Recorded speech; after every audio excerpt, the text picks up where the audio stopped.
আমাদেরকে আমাদের আল্লাহ দুনিয়া ছাড়তে বলে নাই, আখিরাত ভুলতে বলে নাই, দুনিয়া বাদ দিতে বলে নাই। আল্লাহ ওয়ালা তানসা নাসিবাকা মিনাদ দুনিয়া, আল্লাহ বলছে বান্দা দুনিয়া ভুলে যেও না।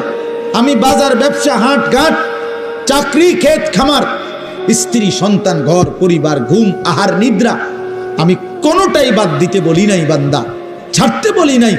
আমি আল্লাহ তোমাদের জিন্দিগি বানাইছি দুইটা, একটা হলো দুনিয়া আর একটা হলো আখিরাত। দুনিয়া তুমি কর্ম করবা আর আখিরাতের জন্য আমল করবা। দুনিয়া কর্ম, আখিরাত তোমার ধর্ম। দুনিয়ার জন্য করবা কর্ম, আখিরাতের জন্য করবা ধর্ম। তো ধর্ম এবং কর্ম, কর্ম এবং ধর্ম মিলবে, তোমার গন্তব্য জান্নাতি হবে। তাইলে এখন হুজুর একটা আশ্চর্য সুন্দর কথা কইছে যে আল্লাহ বলছে বান্দা দুনিয়া তোমার কর্ম, আখিরাতের জন্য তোমার ধর্ম। কিন্তু আখিরাত লম্বা সময়, দুনিয়া স্বল্প সময়। নবীজি সাল্লাল্লাহু আলাইহি সাল্লাম বলছেন একটা সাগরের মধ্যে যদি কেউ নিজের আঙ্গুল চুবায়, ভিজায়, তো আঙ্গুলের অগ্রভাগে যেটুকু পানি, এইটুকুই হলো দুনিয়া, আর সাগরের বাকিটা পানি আখিরাত। তাইলে আখিরাত লম্বা না দুনিয়া লম্বা বলেন? কিন্তু মজার বিষয় হলো লম্বা হলো আখিরাত, স্বল্প হলো দুনিয়া। কিন্তু আল্লাহ তাআলা আমার হায়াত, আমার সময় স্বল্প দুনিয়ার জন্যই দিয়েছেন বেশি, আর অনন্তকালের আখিরাতের জন্য আমল চাইছেন অল্প অল্প। সকাল 6টা বাজে 4 রাকাত ফজরের নামাজ, তাহলে 10 মিনিটের বিষয়। আবার দুপুর 1:30টা বাজে 10 রাকাত জোহরের নামাজ, 20 মিনিটের সময়। তাইলে ধরে নিলাম সকাল 6টার পরে 7টা, 8টা, 9টা, 10টা, 11টা, 12টা, 1টা, প্রায় 7.5 ঘন্টা পরে আবার 20 মিনিট। তাহলে সকালের 10 মিনিট আর দুপুরের 20 মিনিট, এই হলো 30 মিনিট মনে করেন আখিরাতের জন্য, আর 7.5 ঘন্টা আমার দুনিয়ার কর্মের জন্য। তাহলে স্বল্প সময়ের দুনিয়ার জন্য আমারে সুযোগ দিলেন বেশি, অনন্তকালের আখিরাতের জন্য আমলের জন্য চাইলেন আমার কাছে অল্প সময়। এটাও আল্লাহর জন্য আমরা দেব না? এটা ইনসাফ হইল? এটা বিবেকের দাবি হইল ভাইয়া? অতএব আমি অনুরোধ করছি, মেহেরবানি করে আমরা ভাবতে শিখি। তাইলে শেষ, আমার কথা শেষ, আর অল্প একটু কথা। তাইলে আমি বলতে চাচ্ছি, আমরা যদি বুদ্ধিমান হইতাম তাইলে দুনিয়া আমাদের সুন্দরী চলে, আখিরাত সাথে নিলে দুনিয়া লস হয় না। আখিরাত সাথে নিলে 5 ওয়াক্ত নামাজ যদি কেউ মজবুত সিদ্ধান্ত নেয়, এটা কঠিন কিছু না। হালাল উপার্জনের কেউ সিদ্ধান্ত নিলে এটা কঠিন কিছু না। চরিত্র হেফাজতের সিদ্ধান্ত নিলে খোদার কসম এটা কিছুই না। আল্লাহ তাআলা হাদিসে কুদসিতে আছে, ওয়াদা দিছে, কেউ যদি আমি আল্লাহর ভয়ে চোখ হেফাজত করে, আমি তার দিলের মধ্যে ইমানের এমন স্বাদ দেব যে নগদ ইমানের মজা সে পাইতে থাকবে। খোদার কসম এটা হাদিস। মান তারাকাহা মাখাফাতি আবদালতুহু ঈমানান ইয়াজিদু হালাওয়াতাহু ফি কলবি। তাহলে গুনাহ ছেড়ে দিলে, আল্লাহকে মেনে নিলে, আল্লাহর ইবাদত করিলে খুব কঠিন কিছু না, খুব কঠিন কিছু না। এই জন্য প্রিয় ভাই আমার, বাপ আমার, এই শেষ বেলায় আমি এই অনুরোধটাই করতে চাই, আমরা যদি বুঝি আখিরাত আমাদের জিন্দেগি, পরকালের জন্যই আমাদের প্রস্তুতি, তাইলে আমাদের প্রস্তুতির আখিরাত সাজাইবার সবচেয়ে সুন্দর সিজন, শ্রেষ্ঠতম মাস মাহে রমজান। যে যত বেশি তাকায়া শুনবে, আল্লাহ তাআলা তার জিন্দেগি তত বরকত দিবে। এটা বাস্তবতা, এটা বাস্তবতা। মোবাইল আমাদের জিন্দেগির সাথে 24 ঘন্টার জন্য মিশে গেছে। এটা আসলেই উচিত না। একটা মানুষের জিন্দেগি কোনো মুহূর্তেই মোবাইল থেকে আলাদা থাকবে না, এটা কেমন ইনসাফের কথা হলো? আল্লাহর কথা হচ্ছে, কোরআনের কথা হচ্ছে, ওলামায়ে কেরাম নসিহত করতেছেন। এই সময়ও যদি আমার দিল আন্তরিক না হয়, তো আর হবে কখন? আর হবে কখন? কোরআনুল কারীমের মধ্যে আছে, আল্লাহ তাআলা বলেন, ফাবিআইয়ি হাদিসিন বা'দাহু ইউমিনুন। আল্লাহ তাআলা বলেন, বান্দা এই কোরআনের চাইতে দামি আর কোন কথা বললে তুমি বিশ্বাস করতা? তুমি বলো। আল্লাহ নিজে জানতে চাচ্ছে আমাদের কাছে। ফাবিআইয়ি হাদিস, 23টা বছর আমি আল্লাহ কোরআন নাজিল করলাম, সর্বশ্রেষ্ঠ ফেরেশতাকে দিয়ে নাজিল করলাম জিব্রাইল, সর্বশ্রেষ্ঠ রাসূলের কাছে নাজিল করলাম, 23 বছর নাজিল করলাম, 30 পারা কোরআন নাজিল করলাম। আল্লাহ তাআলা জানতে চাচ্ছে আমাদের কাছে, বান্দা বলো না এরপরে এর চাইতে দামি আর কোন কথা বললে তুমি ঈমান আনতা, বিশ্বাস করতা, মেনে নিতা? তুমি বলো, তুমি বলো। এজন্য কোরআনুল কারীমের প্রতি আন্তরিক হওয়া, আল্লাহর কথার প্রতি সর্বোচ্চ মনোযোগী হওয়া, এটা আল্লাহর আদেশ, কোরআন শরীফের আদেশ এটা।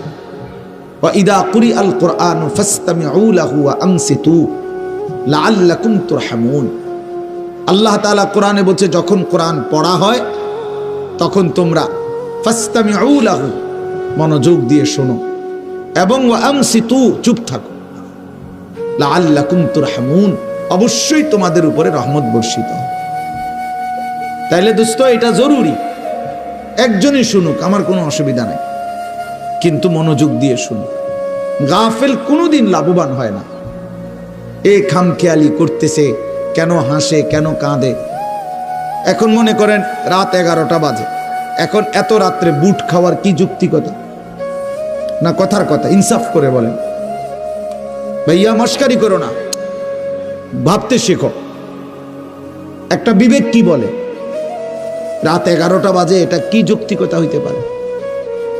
আল্লাহর কথার প্রতি খামখেয়ালি, এই অপদার্থই থেকে যায়। এই জীবনেও কোনোদিন জিন্দেগি সুন্দর হয় না, গাফেলের জীবন কখনোই সুন্দর হয় না। এই খামখেয়ালি আর কি, অবহেলা। কোরআন শরীফে আছে, আল্লাহ তাআলা স্পষ্ট বলছেন, যত লোক জাহান্নামী হবে, সমস্ত জাহান্নামী ব্যক্তির একত্রিত পরিচয়, আল্লাহ বলছেন উলাইকা হুমুল গাফিলুন, এরা মূলত গাফেল। এজন্য ভাইয়া বুট বাদামও খাইও না। আমার কথা হলো, অল্প সময় দিল দিয়ে, আন্তরিকতা নিয়ে, নিজের ভালো, নিজের কল্যাণের জন্য আল্লাহর কথা শুনলে বরকত হবে। আল্লাহর কথা শুনলে বরকত হবে। লাআল্লাকুম তুরহামুন, আল্লাহ বলছে মনোযোগ দিলে, চুপ থাকলে আমি আল্লাহ তোমাদের উপরে রহমত বর্ষণ করব, রহমত বর্ষণ করব। কোরআন শরীফে আছে স্পষ্ট, ওমান আযলামু মিম্মান যুক্কিরা বিআয়াতি রাব্বিহি সুম্মা আ'রাযা আনহা। তার চাইতে বড় জালেম, পাপী আর কেউ হইতে পারে না, যার সামনে আল্লাহর কোরআন তেলাওয়াত করা হয় অথচ সে তার থেকে বিমুখ, অমনোযোগী। খোদার কসম, আল্লাহ বলছে সে সবচেয়ে বড় জালেম। ইন্না মিনাল মুজরিমিনা মুনতাকিমুন, আল্লাহ বলেন এমন পাপী, এমন নাফরমান থেকে আমি নিজে প্রতিশোধ নেব, প্রতিশোধ নেব। তার মানে জীবনভর আল্লাহ তাআলা এটা ওয়াদা দিয়ে রাখছে, আমার কথার প্রতি অবজ্ঞা করলা, তোমার প্রতিশোধ আমি নেব, তোমার বরবাদি তুমি দেখবা নিশ্চয়। এই জন্য আমরা আন্তরিক হওয়া চাই আল্লাহর কথার প্রতি। কোরআনুল কারীমের মধ্যে আছে, তাকশাইরু মিনহু জুলুদুল্লাযীনা ইয়াখশাউনা রাব্বাহুম। আল্লাহ পাক নিজে বলছে, কোরআনুল কারীমের বৈশিষ্ট্য, কোরআন যখন মুমিন শুনবে তো যাদের কলিজার ভিতরে আল্লাহর ভয় আছে, তাদের শরীরের চামড়া পশম সহ দাঁড়িয়ে যাবে, শিহরে উঠবে শরীর, সারা দেহের চামড়া নড়ে উঠবে। আল্লাহর কোরআনের বৈশিষ্ট্য এটা। হাদিসের মধ্যে আছে, আল্লাহ নবী সাল্লাল্লাহু আলাইহি সাল্লাম হযরত আব্দুল্লাহ ইবনে মাসউদ বলছেন, আমি নবীজির সামনে কোরআন পড়ে শুনাইলাম, নবীজিকে শুনাইছেন উনি। তিনি বলেন, আমি 40 আয়াত একটানা নবীজির সামনে তেলাওয়াত করলাম, মাথা নিচের দিকে নামাইয়া। 40 আয়াত পড়ার পর নবীজি আমাকে বললেন, হাসবুকাল আন, এখন থামো। এক বুজুর্গকে আমরা কিতাবে পড়ছি, কিমাতুজ জামান ইনদাল উলামা, একটা প্রসিদ্ধ আরবি কিতাব আছে, ওলামায়ে কেরামের নিকট সময়ের মূল্য। ওই বইতে আছে, এক বুজুর্গকে এক ব্যক্তি আইসা বলছে, হযরত আপনার সাথে আমি একটু কথা বলতে চাচ্ছি। হযরত বললেন, কোনো দ্বীনি মাসআলা? বললেন না, এমনিই একটু কথা বলবো। উনি বলছেন, তাহলে তুমি সূর্যকে যেটুকু সময় তুমি কথা বলবো ওইটুকুর জন্য থামায় রাখো। কসম, আমরা কিতাবে পড়ছি। উনি বলছে, তুমি সূর্যকে থামায় রাখো, যেটুকু সময় তুমি আমার সাথে কথা বলবা ওইটুকু সময়ের জন্য যদি তুমি সূর্যের গতি থামায় রাখতে পারো তাহলে কথা বলতে পারো, নাই তো আমার এইটুকু সময় তুমি নষ্ট করার কোনো অধিকার রাখো না। এই 20 মিনিট তো আমার সময়, তুমি আমার সেই 20 মিনিট নষ্ট করবা কেন? এই আধা ঘন্টা তো আমার টাইম, তুমি আমার হায়াতের আধা ঘন্টা নষ্ট করবা কেন? হ্যাঁ, প্রয়োজনীয় মাসআলা হলে বলতা, শুধু শুধু কথা, শুধু শুধু কি জামা এটা জাফানি টরে কত দিয়া লইছেন? 260 টাকা। তৈরি মিয়া 220 টাকা দিয়া সিল্লাইয়া বেছে। হ্যাঁ, আমারে কইতেন মিয়া কয় গজ লাগবে মিয়া? হ্যাঁ, আমার পরিচিত কত দোকান আছে। হ্যাঁ, এই মানে এই বলতেছে এটার উপরে বেডার এটা সিলাইয়া আজকে 3 মাস হয়ে গেছে, ওই জামাটা পরে হে এখন 220 টাকা দিয়ে কাপড় কিনে। এগুলা অপ্রয়োজনীয় কথা না, বেহুদা কথা, অনর্থক কথা। এই জন্য দোস্ত ভাইয়া, জিন্দিগি এত গাফেল হইতে নাই। সারাক্ষণই খামখেয়ালি, হাসি মজাক ঠাট্টা, এত মাতাল, এত পাগল, এত প্রতিবন্ধী। তুমি প্রতিবন্ধীর দিকে তাকায় দেখো, পাগলের দিকে মাতালের দিকে তাকায় দেখো, সে তো সারাক্ষণ অ্যাবনর্মাল। কিন্তু ইমানদার মোমেন সুস্থ মানুষ, তার জিন্দিগির হিসাব থাকে, পরিকল্পনা থাকে। আমি হাসবো কেন, কাঁদবো কেন, আমি হাঁটবো কেন, বসবো কেন, আমি ঘুমাবো কতক্ষণ, আমি জাগবো কতক্ষণ। আমার যদি জিন্দিগির কোনো হিসাব কিতাব না থাকে, এ তো অসুস্থ, এ তো পাগল মাতাল ভাইয়া। জিন্দিগি যার কোনো লক্ষ্য উদ্দেশ্য নাই, টার্গেট নাই, গন্তব্য নাই। কোত্থেকে আসলাম, কেন আসলাম, কে আমারে বানাইলেন, কেন বানাইলেন? আহা, এটা কি কোনো জিন্দিগি ভাইয়া? বলো ছেলেরা, রাতের বাজে 3টা তুমি ঘুমাও না, দিনের বাজে 10টা তুমি ওঠো না, এটা কি জিন্দিগি? রাত 3টা বাজে গেছে তুমি ঘুমাচ্ছ না কেন? সকাল 10টা বাজে গেছে তুমি উঠছো না কেন? তোমার ঘুমেরও কোনো সিস্টেম নাই, উঠারও কোনো সিস্টেম নাই। সারা রাত উলঙ্গ ছবি দেখে, নারী দেখে, জিনা ব্যভিচারের দৃশ্য দেখে নাফরমান ঘুমায় আছে।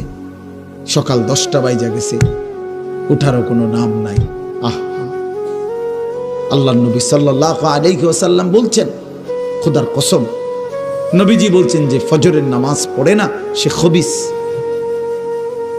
খবিস, এটা খবিস, খবিসান নফস, ওই ব্যক্তি খবিস, কাসলান, অলস। নবীজি বলছেন, যাকা রাজুলুন বালা শাইতানু ফি উযুনাইহি, যে ফজরের নামাজ পড়ে না শয়তান তার 2 কানে পেশাব করে দেয়। শয়তান পেশাব করে দেয়। নবী সাল্লাল্লাহু আলাইহি ওয়াসাল্লাম বলেন, ফজরের নামাজ না পড়ে যেই নাফরমান ঘুম থেকে জাগে, ঘরের বাইরে বের হয়, সে শয়তানের, ইবলিসের পতাকা নিয়ে বের হয়। রায়াতুশ শাইতান, শয়তানের পতাকা নিয়ে বের হয়। এই জন্য দোস্ত, আমরা এটা বোঝা উচিত। আমার কথা, প্রথম কথা এটা প্রত্যেকেই বোঝা উচিত, আমি মুসলমান, আমার একজন আল্লাহ আছেন, আমার শ্রেষ্ঠ রাসূল আছেন, আমার একটা কিতাব কোরআন আছে, আমার একটা ধর্ম ইসলাম আছে। 4টি সর্বশ্রেষ্ঠ নিয়ামত আমার আছে। আল্লাহ আমার রব, মুহাম্মদ সাল্লাল্লাহু আলাইহি সাল্লাম আমার রাসূল, কোরআন আমার কিতাব, ইসলাম আমার ধর্ম।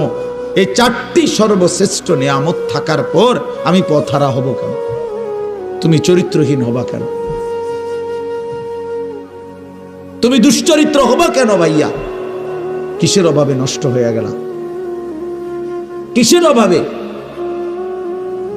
খোদার 365 দিনের 1 বছরে তোমরা যেই ছেলে কোনোদিন ফজরের নামাজ পড়লা না, প্রিয় ভাই, ইনসাফের সাথে বলো, এটা মুসলমান? মুসলমানের বাচ্চা তো নিকৃষ্ট হয়। তুমি কোনো মায়ের ঘরেও জন্ম নিছো, মুসলমানের ঘরে? 365 দিনে খোদার 1 বছর কোনোদিন মনে পড়লো না ফজরের নামাজের কথা? মুসলমান এত বড় গাদ্দার হয়? মুসলমানের বাচ্চা এত বড় নাফরমান হয়? আহা, আফসোসের বিষয়। ওই মা যে 2 বছর দুধ পান করাইলেন, এই জন্যই মা যে 9টা মাস পেটে ধারণ করলেন এই জন্যই। এক মা তার সন্তানকে বুকে ধরায়া দুধ পান করাইছে 2 বছর, এই আশায় যে 16 বছর বয়সে আমার ছেলেটা দিন রাত উলঙ্গ ছবি দেখবে, নারী আর ছবি আর মাতালের মতো জিন্দেগি কাটাবে। এই ছিল মার স্বপ্ন, এই ছিল মায়ের গর্ভে ধারণ, এর উদ্দেশ্য। ইনসাফ করো ভাইয়া, ইনসাফ করো দয়া করে। দোস্ত, তোমার ভালো তোমাকেই বুঝতে হবে, তোমার কল্যাণ বুঝার তোমাকেই বুঝতে হবে। এই পৃথিবী স্বার্থপর, স্বার্থপর এই দুনিয়া। কেউ কাউরে মনে রাখে না, কেউ কাউরে মনে রাখে না, কেউ কাউরে মনে রাখে না। এই দুনিয়া, আমার যেদিন মৃত্যু হবে সেদিনও পৃথিবীতে আলো উঠবে, সূর্য উঠবে। এই রং তামাশার এই দুনিয়ার ব্যস্ততার এই ফুর্তি চলতেই থাকবে, কিন্তু আমি কবরে চলে যাই। এই জন্য আমাদের প্রত্যেকেই এটা ইনসাফের সাথে ভাবা উচিত। অনিবার্য এক বাস্তবতা, প্রিয় ভাই, চিরন্তন এক সত্য যে আমাকে মরতে হবে। পৃথিবীর কোনো যুক্তি, কোনো বিশ্লেষণ, কোনো শক্তি, কোনো ক্ষমতা, কোনো বাহাদুরি দিয়েই যেহেতু মৃত্যুকে আমি আড়াল করতে পারবো না, কবরকে আমি ঠেকাইতে পারবো না, অতএব যেই পরিস্থিতির মুখোমুখি আমাকে হতেই হবে, বুদ্ধিমান বিবেকবান উচিত সেজন্য নিজে প্রস্তুতি নেয়। যেহেতু কবরে যেতেই হবে আমাকে, কোনো যুক্তি নাই বলে আমি বুঝি নাই, না না বুঝলেও মরে যাব, খেয়াল না করলেও মরে যাব, হাসলেও মরণ, কাঁদলেও মরণ। সুখের অট্টালিকাতেও মৃত্যু হয়, জীর্ণ কুঠির কুড়ে ঘরেও মৃত্যু হয়। জীবনে যে কোনোদিন সুখ দেখে নাই সেও মরে যাবে, জীবনে যে কোনোদিন দুঃখ দেখে নাই সেও মরে যাবে। তাহলে ভাইয়া বাপ, যে মৃত্যু আমাকে বরণ করতেই হবে, যেই কবরে আমাকে যেতেই হবে, কোনো ফাঁক ফুক নাই, কোনো সাইড নাই, তাহলে তার জন্য প্রস্তুতি নেওয়া, তার জন্য বাবা যে সেখানে আমার কি হবে, সেখানে আমাকে কি করতে হবে। খোদার কসম, এতটুকু বিবেক বুদ্ধি খাটানো এটা একটা সুস্থ মানুষের দাবি, সুস্থতার দাবি, এটা ইনসাফের দাবি, বিবেকের দাবি। এতটুকু বিবেক যদি কাজ না করে, ধরে নিতে হবে তার আকলই নাই, দেমাগই নাই, দেমাগই নাই। এই জন্য কুরআনুল কারীমে আল্লাহ তাআলা বলেছে, নাফরমানের দিল আছে কিন্তু কিছুই বোঝে না, নাফরমানের কান আছে শোনে না, চোখ আছে দেখে না। এই জন্য আল্লাহ তাআলা বলছেন, উলাইকা কাল আনআম, নাফরমান এক ধরনের জানোয়ার। প্রত্যেক পাপী হলো এক ধরনের জানোয়ার, নাফরমান জানোয়ার বেটা। আনআম চতুষ্পদ জন্তু, কারণ যার বিবেক কোনো কাজ করে না, বানানেওয়ালাকে চিনে না, সে চিনল কি? সৃষ্টিকর্তাকেই যে বোঝে না, খোদার কসম সে কিছুই বোঝে না, কিছুই বোঝে না। যার আল্লাহ নাই তার কিছুই নাই। আল্লাহকে হারিয়ে সব পেলেও কিছু পায় হয় না, আল্লাহকে পেয়ে সব হারালেও কিছুই হারায় না। জুতু মেরা তু সব মেরা। আমি এই জন্য অনুরোধ করছি, আলহামদুলিল্লাহ যথেষ্ট বয়ান হয়েছে। আমরা রাত গভীরে ইনসাফের সাথে এই যে কয়জন আমরা বসছি, প্রত্যেকের কাছে আমার কথা এটা, আমরা ভাবা উচিত। ইস্তাফতি কালবাক, নবী সাল্লাল্লাহু আলাইহি ওয়াসাল্লাম বলছেন, তোমার দিলকে প্রশ্ন করো, তোমার বিবেককে জিজ্ঞেস করো। এমনটাই হওয়া উচিত মুসলমান। তোমার বিবেক কি বলে? একটা ছেলে বেনামাজি, তুমি আইসা দাঁড়াইয়া বলো, ভাইয়া 1 মিনিট তুমি মাইক ধরে বলো, মুসলমান এমনই হওয়া উচিত। তুমি দোস্ত তোমার ধর্মের ব্যাপারে একটা লাইন বলো, তুমি বলো তোমার ধর্মের ব্যাপারে তুমি 1 লাইন বলো। তোমার রাসূলকে এভাবে প্রত্যাখ্যান করা উচিত। কোনদিন তোমার চুল নবী সাহাবী আউলিয়াদের মতো হবে না, কোনদিন তোমার জামা পোশাক নবী সাহাবী আউলিয়াদের মতো হবে না, কোনদিন তোমার চলাফেরা সাজগোজ নবী সাহাবী আউলিয়াদের মতো হবে না কোনদিন। তাহলে কি যোগ্যতায়, কি কারণে আমরা মুসলমান? যাদের কপালে সেজদা নাই, তুমি কিভাবে মুসলমান? যার লেবাসে পোশাকে ইসলামের কোনো চিহ্ন নাই, তুমি কোন যুক্তিতে মুসলমান ভাইয়া? কোন যুক্তিতে মুসলমান? আল্লাহ নবী সাল্লাল্লাহু আলাইহি ওয়াসাল্লাম বলছেন, ফারকু মা বাইনানা ওয়া বাইনাল কুফরি আস-সালাহ, আমাদের মাঝে আর কাফেরের মাঝে পার্থক্য নামাজ। নামাজ মুমিন আর কাফেরের পার্থক্য করে। এটা কি মুসলমান না বেঈমান, এটার প্রমাণের চিহ্ন খোদার কসম ভোটার আইডি কার্ড না, জন্ম নিবন্ধন সনদ নয়, সেজদা। সেজদা এই কপাল দুনিয়ার কোনো কাজে ব্যবহার হয় না, পৃথিবীর কোনো উপার্জনের জন্য কপাল লাগে না। চাকরি, ব্যবসা, ক্ষেত খামার, অটো, সিএনজি, ফসল, দেশ বিদেশ, ভাইয়া ইনসাফের সাথে ভাইবা দেখো, বাবারাও ভেবে দেখেন, এই কপাল কোনো উপার্জনের কাজে ব্যবহার হয় না। উপার্জনের কাজে হাত ব্যবহার হয়, পাও ব্যবহার হয়, মেধা ব্যবহার হয়, যোগ্যতা ব্যবহার হয়। কপাল কোনো কামাই রোজগারের জন্য ব্যবহার হয় না। কপাল রব্বে করিম বানাইছেনই শুধু সেজদার জন্য, শুধু সেজদার জন্য, শুধু সেজদার জন্য, শুধু সেজদার জন্য। এই জন্য যে কপালে সেজদা নাই ওইটা মানুষের বাচ্চা না, যে কপালে সেজদা নাই ওটা মুসলমানের বাচ্চা না, এটা মানুষের বাচ্চা না। যে জিন্দিগি সেজদাবিহীন জিন্দিগি ওইটা জন্তু জানোয়ারের জিন্দিগি। কোরআন শরীফে আছে, কোরআন শরীফ স্পষ্ট আছে, সূরা আরাফের মধ্যে আছে। আল্লাহ বলছেন, ওয়াত্তাবা হাওয়াহু ফামাসালুহু কামাসালিল কালব। প্রিয় বন্ধু শোনো মিয়া, আল্লাহ বলছে মনের ইচ্ছা মতো যে চলে, মনের চাহিদার যে অনুসরণ করে। কেন নামাজ পড়ো না? তোমার মন চাইছে দেখা পড়ো না। কেন সারা রাত নারী দেখলা, ছবি দেখলা সারাদিন? তোমার মন চাইছে দেখা। কেন তুমি পেশাব পায়খানার পরে ঢিলা কুলুক টয়লেট পেপার পাক পবিত্র ঠিক মতো হও না? কেন? তোমার মন চাইছে দেখা। কেন তোমার জবানে একবারও তোমার মালিকের নাম উচ্চারণ হয় না? তোমার মন চাইছে। এই জন্য তুমি যা ইচ্ছা তাই করতেছ, কেউ তোমারে বাধা দিচ্ছে না।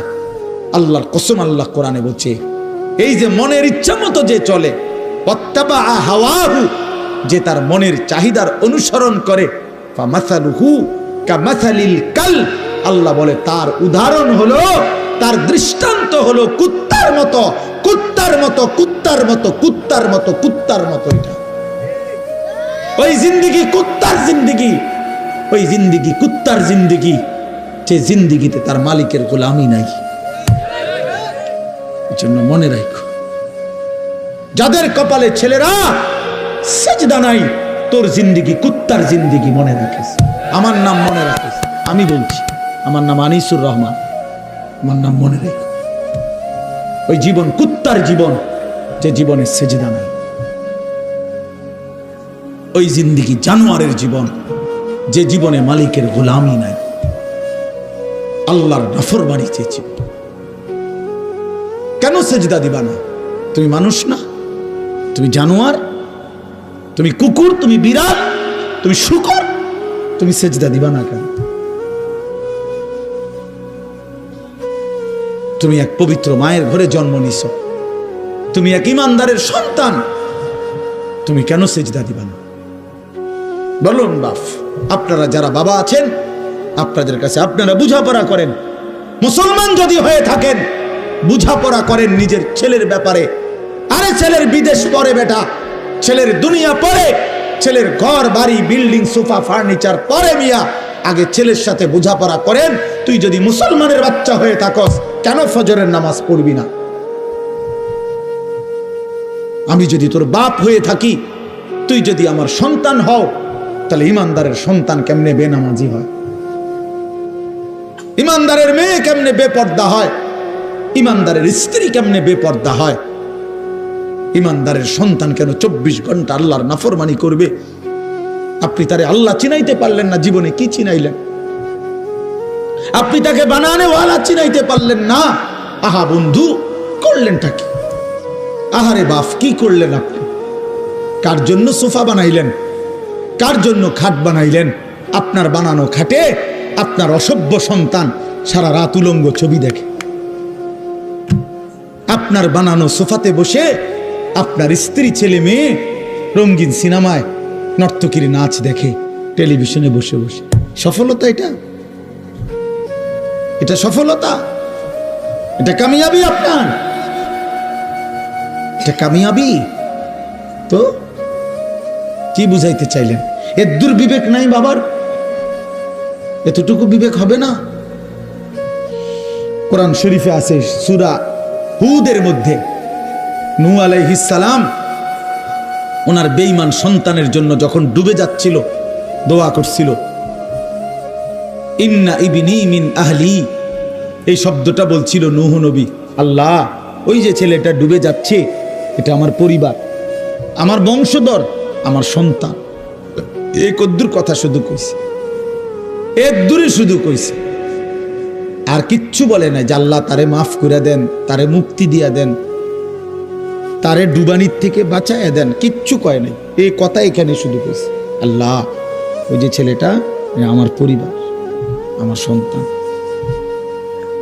মানে মনের আবেগে আর কিছু কইতেছে না।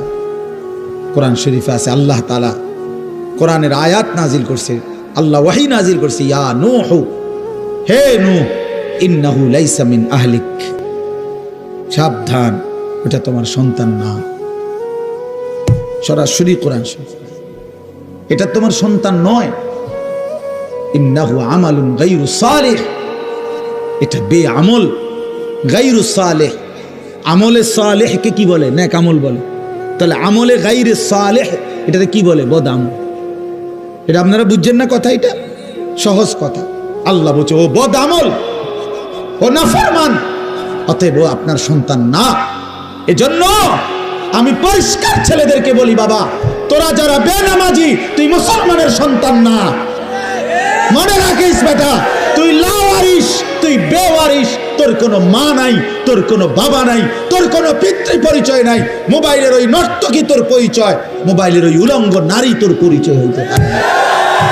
তুই কোনো মুসলমানের বাচ্চা না, ইমানদারের সন্তান নাফরমান হয় না। মনে রাখো। দেখো নারী, দেখো আরো দেখো, 16 বছর বয়সেই এত নারী দেখে ফেললা, 18 বছর বয়সেই এত উলঙ্গ ছবি দেখে ফেললা, বাকি জিন্দেগি কি করবা? বাকি জীবনটা কি করবা? সব তো দেখেই লাইলা, সব তো দেখেই ফেললা, পৃথিবী তো বোগে করে ফেললা। এবার লাথি দিয়া ফেরেশতা জাহান্নামে ফেলানো ছাড়া আর বাকি কি? সব তো দেখেই লাইলা।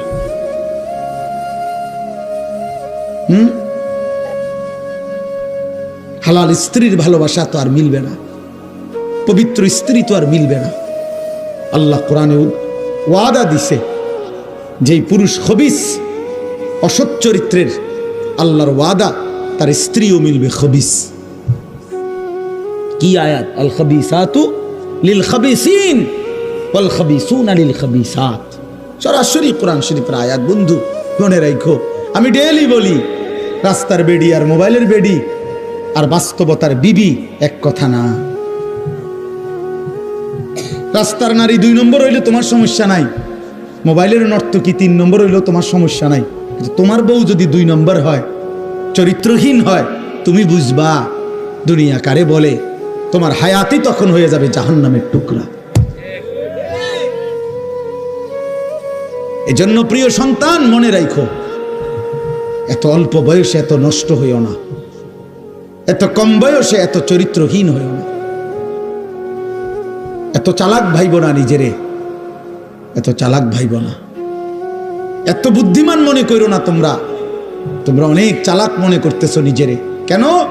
বাপে কিছু কয় না, মায়ে কিছু বলে না। আহা, আমি আজকেও বলছি সাদ ভাই, আমার জীবনের সবচেয়ে আশ্চর্য লাগে, আহারে একটা ছেলের 18 বছর বয়স, এক ওয়াক্ত নামাজ পড়ে না, সারাদিন মোবাইল, চুলের বাহার, সারাদিন বন্ধুদের আড্ডায় শেষ।